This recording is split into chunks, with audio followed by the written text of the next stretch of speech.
इस लेक्चर में हम लोग देखेंगे what is inrush current in transformer.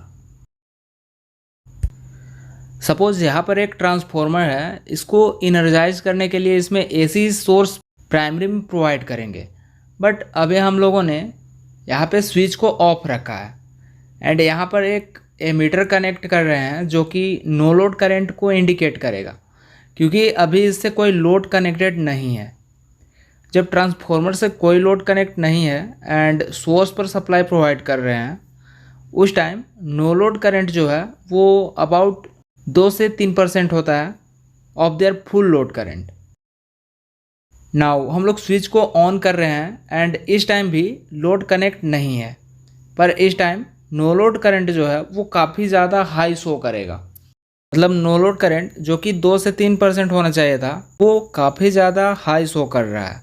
So very high no load current होती है, उसी को हम लोग इनरस करंट बोलते हैं। इनरस करंट को काफ़ी डिटेल में समझेंगे, सो लास्ट तक ज़रूर देखें। सिंस साइनोसॉइडल एसी वेव की बात करें तो वो कुछ इस तरह की होती है, जिसको हम लोग ट्रांसफॉर्मर में प्रोवाइड कर रहे हैं।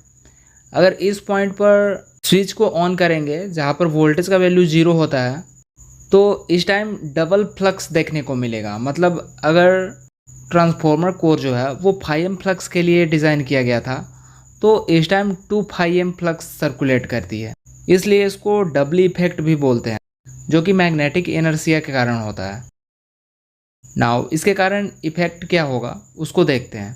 अगर ट्रांसफॉर्मर के BH कर्व की बात करें तो कुछ इस तरह का होता है। स्टार्टिंग में कर्व लीनियर रहता है, देन सेचुरेट होने लगता है।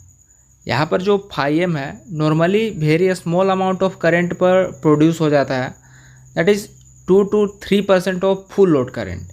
लेकिन डबल इफेक्ट के कारण फ्लक्स की जो वैल्यू है वो 2 हो गया है। सो डबल फ्लक्स होने के कारण कर्व नॉन लीनियर रीजन में चला गया है, मतलब सेचुरेशन के काफ़ी क्लोज चला जाता है। नाउ 2 फ्लक्स प्रोड्यूस करने के लिए I02 करंट की रिक्वायरमेंट होगी, जो कि 50 to 60% ज़्यादा होती है कंपेयर टू I01, जो कि काफ़ी ज़्यादा डिफरेंस है, that is 50 to 60 time of I01। And ये सब होने का मेन रीज़न है double effect. Since ferromagnetic material में नॉन लीनियरिटी होती है, इसलिए 2 फ्लक्स प्रोड्यूस करने के लिए 50 to 60% ज़्यादा करंट की रिक्वायरमेंट होती है। अगर वेव लीनियर रहता तो जस्ट I01 का डबल करंट इनफ था टू प्रोड्यूस 2 फ्लक्स। मतलब डबल इफेक्ट के कारण 2 हो गया, जिसको प्रोड्यूस करने के लिए I02 करंट की रिक्वायरमेंट होती है, जो कि I01 से 50 to 60 टाइम ग्रेटर है। आई होप क्लियर हो रहा होगा। सो इस डबल इफेक्ट के कारण ही इनरस करंट सिस्टम में आती है। सो यहाँ पर जो I02 है, दिस इज़ इनरस करंट, जिसके वजह से ammeter very high starting current show कर रही है। नाउ इनरस करंट के वेवफॉर्म को देख लेते हैं, जिसको एक्स एंड वाई रीजन में ड्रॉ करेंगे। करंट इन पर यूनिट, जो कि इनरस करंट के मैग्नीट्यूड को शो करेगा, एंड यहाँ पर टाइम है।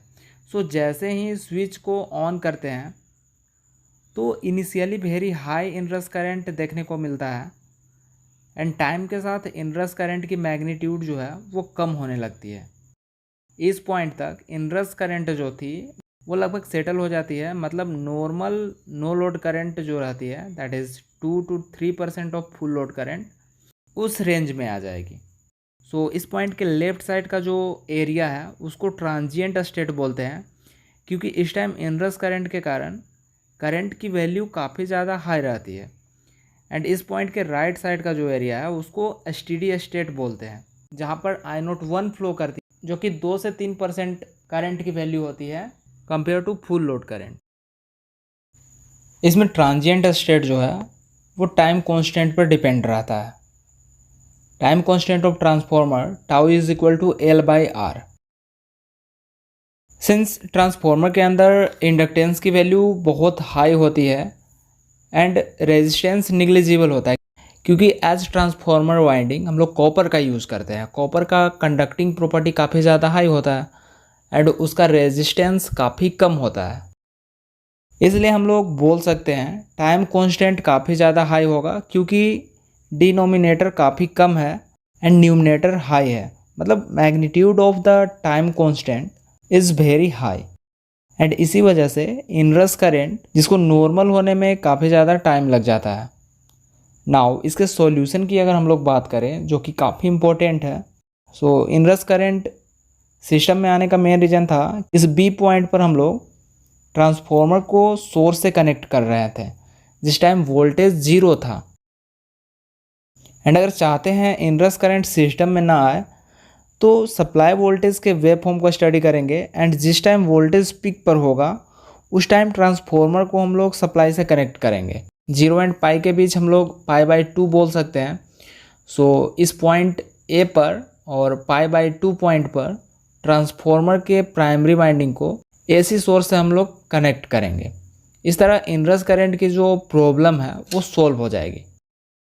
Risks of inrush current. Inrush current के कारण ग्राउंडिंग एंड इंस्टॉलेशन डिवाइसेस जो है उसका फेलियर होने का चांस रहता है। इलेक्ट्रिकल इंस्टॉलेशन से जो डिवाइस कनेक्टेड रहता है उसका फेलियर होने का काफ़ी ज़्यादा चांस रहता है। इक्विपमेंट्स एंड कंपोनेंट्स जो है वो एक्सेसिव वियर होता है due to इनरस current.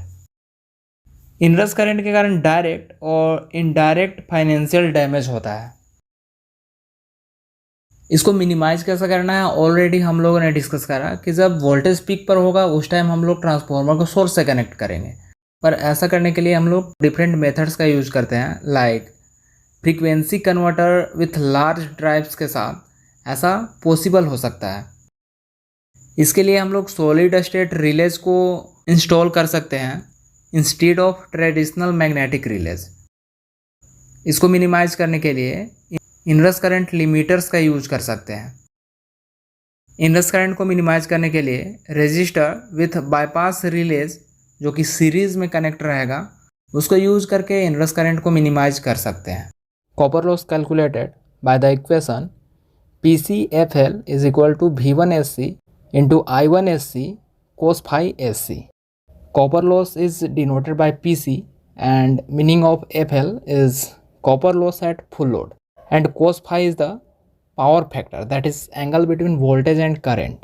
So occur होने वाला कॉपर लॉस को वाट मीटर मेजर करेगा, सप्लाई वोल्टेज को volt meter and rated current को एमीटर मेजर करेगा। एंड इन वैल्यूज के हेल्प से हम लोग सीरीज पैरामीटर्स को फाइंड कर सकते हैं, that is R01 and X01। तो इस तरह से कोई भी टॉपिक को अगर आप इजी वे में समझना चाहते हैं तो चैनल को सब्सक्राइब कर लें और बेल आइकन को भी प्रेस कर लें ताकि वीडियोज आप तक पहुंच सकें।